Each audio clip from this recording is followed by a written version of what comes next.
Les premières semaines de la vie et les premières semaines de l'adoption sont primordiales pour gérer et favoriser ce qu'on appelle la stabilité émotionnelle du chien. Ça va déterminer sa capacité à être en bien-être dans la plupart des situations qu'il rencontrera en étant un chien adulte. Il faut profiter des premières semaines de la vie pour le stimuler bien. Pas forcément le stimuler beaucoup. Le stimuler de façon qualitative, avec beaucoup de variété, de diversité. C'est pas la peine d'en faire beaucoup.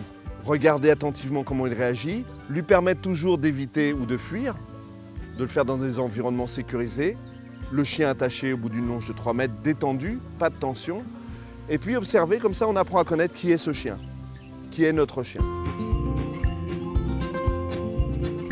Les premiers mois de la vie du chiot sont propices aux apprentissages, mais surtout à ce qu'on appelle la structuration cérébrale. C'est ce qui va déterminer son intelligence adaptative, sa capacité à s'adapter plus tard, à être bien en toutes circonstances. Et ça, c'est déterminé par la qualité des stimulations dès son plus jeune âge.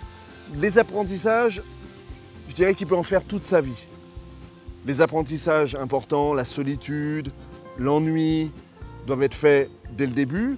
Mais après, si on veut lui apprendre, je ne sais pas moi, le rappel, le assis ou des choses comme ça on peut lui apprendre plus tard. Par exemple, marcher en laisse, on peut attendre, c'est pas urgent. Du moment qu'on peut le promener au bout de la longe, tout va bien. Parce qu'apprendre à marcher en laisse, c'est très exigeant.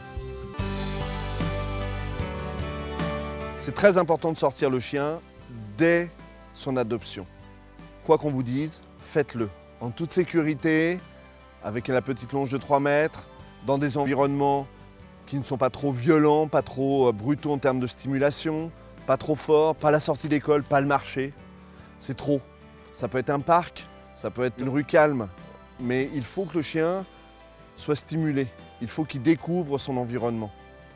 Avec vous, en liberté, mais en longe, et progressivement.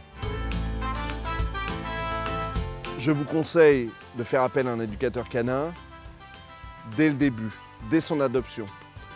Si on veut qu'un chien devienne propre en quelques jours, il faut les conseils d'un professionnel. Si on veut ne pas faire des gestes qui sont des mauvais gestes, tels que retenir son chien avec une laisse tendue, le disputer alors que le chien ne comprend pas pourquoi on le dispute. Il y a une façon de contrarier un chien. Et c'est différent de contrarier et de disputer. Disputer, c'est parce qu'on est fâché. Contrarier, c'est parce qu'on veut juste réprimander un comportement qu'on a jugé inadéquat. Et un professionnel pourra bien vous aider.